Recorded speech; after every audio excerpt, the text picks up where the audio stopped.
નમસ્કાર દર્શક મિત્રો, આપ જોઈ રહ્યા છો અભિક્રમ ન્યૂઝ. હવે જોઈએ અગત્યના સમાચાર. ભક્ત કવિ નરસિંહ મહેતા યુનિવર્સિટી દ્વારા સ્વાવલંબી ભારત અભિયાન સંયુક્ત એક દિવસીય સેમિનાર યોજાયો.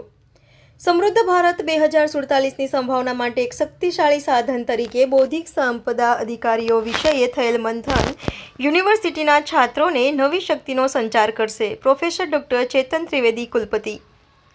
ભક્ત કવિ નરસિંહ મહેતા યુનિવર્સિટી અને સ્વાવલંબી ભારત અભિયાન સંયુક્ત ઉપક્રમે બૌદ્ધિક સંપદા અધિકારે સમૃદ્ધ ભારત 2047 માટે એક શક્તિશાળી સાધન પરિપ્રેક્ષ્ય છે એ વિષયે જૂનાગઢ કૃષિ યુનિવર્સિટીના ઇજનેરી કોલેજના મધ્યસ્થ કક્ષમાં એક દિવસીય સેમિનાર ભક્ત કવિ નરસિંહ મહેતા યુનિવર્સિટીના કુલપતિ પ્રોફેસર ડોક્ટર ચેતન ત્રિવેદીના અધ્યક્ષતામાં યોજાયો હતો. આ તકે અધ્યક્ષીય ઉદ્બોધનમાં ડોક્ટર ત્રિવેદીએ જણાવ્યું હતું કે યુનિવર્સિટીના student startup and innovation cell અને સ્વાવલંબન ભારત અભિયાન ઉપક્રમે સમૃદ્ધ ભારત 2047ની સંભાવના માટે એક શક્તિશાળી સાધન તરીકે બૌદ્ધિક સંપદા અધિકારીઓ વિષયે થયેલ મંથન યુનિવર્સિટીના છાત્રોને નવી શક્તિનો સંચાર કરશે. સ્વદેશીમાં સ્વાર્થને સ્થાન નથી. પોતે કુટુંબ, શહેર, દેશના અને દેશ જગતના કલ્યાણ અર્થે આજે આપણે પોતાના સ્વદેશીય ઐક્યનો અનુભવ કરી સાર્થકતા પામવાને ઉત્સુક થયા છીએ, જે જગત કલ્યાણ માટે ઉપયોગી અને સાર્થકતા સભર બની રહેશે. ગાંધીજી કહેતા, સ્વદેશીમાં સ્વાર્થ નથી અને છે તો તે શુદ્ધ સ્વાર્થ છે. શુદ્ધ સ્વાર્થ એટલા માટે પરમાર્થ, શુદ્ધ સ્વદેશી એટલે પરમાર્થની પરાકાષ્ઠા. શિક્ષણમાં સ્વદેશી એટલે માતૃભાષા માધ્યમ. સંસ્કૃતિમાં સ્વદેશી એટલે સમગ્ર રહેણીકરણીમાં સાચી ભારતીય પરંપરાનો સ્વીકાર. સ્વદેશી એટલે પરાયાનો ત્યાગ. ભગવદ્ ગીતામાં કહ્યું છે એમ, સર્વધર્મે નિધનમ શ્રેય પરમો ધર્મો ભયાવહ. પ્રકૃતિએ વિશ્વની રચના એવી રીતે કરી છે કે દરેક દેશ ઉત્પાદનના અમુક સાધનો ધરાવતો હોય છે, જેને ઈશ્વરી બક્ષિસ કે દેણગી ઇન્ડોમેન્ટના નામથી ઓળખાવી શકાય.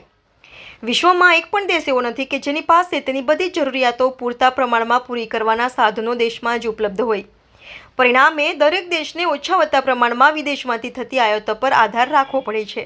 આ એક નક્કર હકીકત છે. તેમાંથી જ પ્રાકૃતિક પરાવલંબન પરિણમે છે.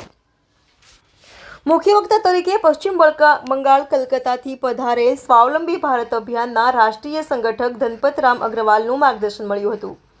તેઓએ વિદ્યાર્થીઓને સ્વરોજગાર ઉદ્યમતા માટેની માહિતી આપી અને વિવિધ સરકારી યોજના અને વિવિધ ઉદાહરણો દ્વારા વિદ્યાર્થીઓને પ્રેરિત કરી જણાવ્યું હતું કે 30 વર્ષના રાષ્ટ્રીય ભ્રમણ અને 11 જેટલી કંપનીમાં ડાયરેક્ટર તરીકેના કાર્યાનુભવથી કહી શકાય કે દુનિયામાં ઔદ્યોગિક ક્રાંતિ અગાઉ પ્રાકૃતિક સંસાધનો દ્વારા ક્રાંતિ પ્રવૃત્તિ હતી.